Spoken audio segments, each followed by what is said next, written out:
For the better part of a century, two of the planet's biggest empires, we're talking Britain and Russia, were locked in this incredible, secret struggle right for the heart of Asia.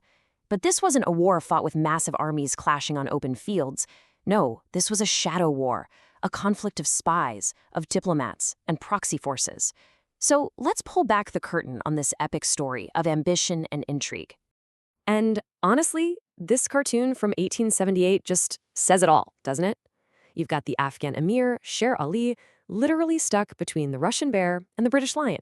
And look at the caption, "Save me from my friends." It perfectly captures how the local powers were just pawns in a much bigger contest. A tense, high-stakes game of strategy played across the massive chessboard of Central Asia. So, we have this conflict fought in the shadows, right? It's this messy web of spying, diplomacy, and these short, brutal bursts of fighting. But this whole century-long rivalry eventually got a name, and it's a surprisingly simple one. It was called the Great Game. And here's what's so fascinating. Despite all the tension, the proxy wars, the constant maneuvering, it never, ever blew up into a direct, all-out war between Britain and Russia. It always stayed on the fringes, fought through envoys and spies and by backing different local factions. And where did that name even come from? Well, it was coined by this guy, Captain Arthur Connolly, a British intelligence officer, in a letter he wrote way back in 1840. But it was the famous author Rudyard Kipling who really made it stick. His novel Kim cemented the phrase in everyone's minds, forever tying it to this wild era of imperial competition.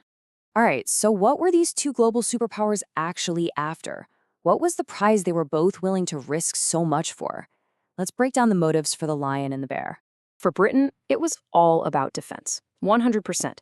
Their main worry was protecting India, which they call the jewel in the crown of their empire.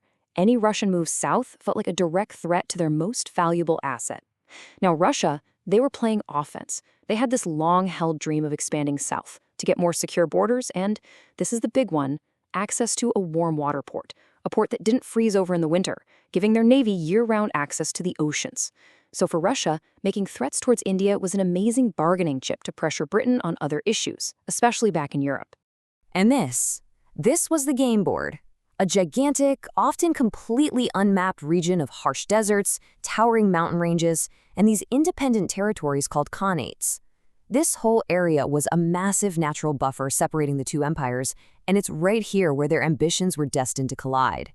Now, the game wasn't just played by generals in fancy uniforms or politicians in faraway capitals. It was played by this incredible cast of daring and often tragic characters, explorers, diplomats, and spies who went deep into this hostile territory, risking absolutely everything for their empires. And the dangers were terrifyingly real. Just look at what happened to two British officers in 1842. Colonel Charles Stoddard and, get this, the very man who coined the phrase the Great Game, Arthur Connolly. They were sent on a mission to Bukhara, but they got accused of being spies. They were thrown into this horrifying dungeon known as the Bug Pit, and eventually they were dragged out and publicly beheaded. Their death sent a shockwave across the British Empire, a brutal lesson in just how deadly the stakes really were. Britain's paranoia about Russian influence, especially in Afghanistan, finally boiled over. The spying and diplomacy gave way to open warfare, and it led to one of the most notorious military disasters of the entire 19th century. So, after invading Afghanistan and putting a puppet ruler on the throne, the British realized their position was impossible to hold. In the freezing cold of January 1842, a column of more than 16,000 people, not just soldiers, but thousands of civilian family members and workers, began this desperate retreat from Kabul, trying to make it to the safety of a British fort in Jalalabad. Out of that entire column of 16,500 souls, only one single European, a surgeon named William Bryden, actually made it through. He literally stumbled into Jalalabad, wounded and half dead, the only survivor from the main group. The scale of the catastrophe was just unthinkable. After this humiliating disaster, the British actually released the very ruler they had kicked out, Dost Muhammad Khan, and let him go back to his throne. His words, when he returned, just perfectly summed up the whole tragic affair from the Afghan point of view. He just asked, why a huge, powerful empire would go to all that trouble to take away his poor and barren country. Okay, so after decades of these disasters, these expensive expeditions, and just this constant stress, both empires kind of looked at each other and realized that an endless game probably wasn't good for anybody. It was time to finally draw some lines in the sand. Or, in this case, in the mountains. So the Great Game doesn't end with some massive, climactic battle. Not at all. It ends with quiet deals made in conference rooms in Europe.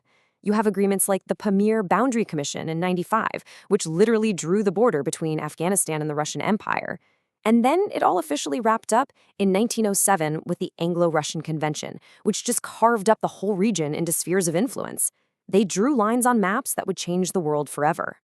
But here's the thing. Just because the game was officially over, that didn't mean its impact just vanished. The decisions made by diplomats in London and St. Petersburg more than a century ago are still shaping the world we live in right now.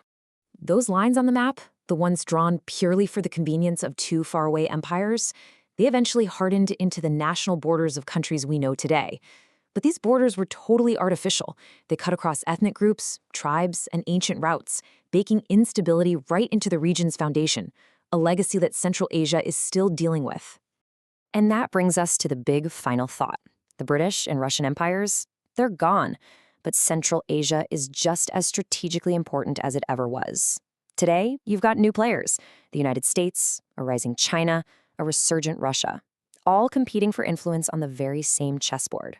Which really makes you wonder, did the Great Game ever really end, or did it just get new players?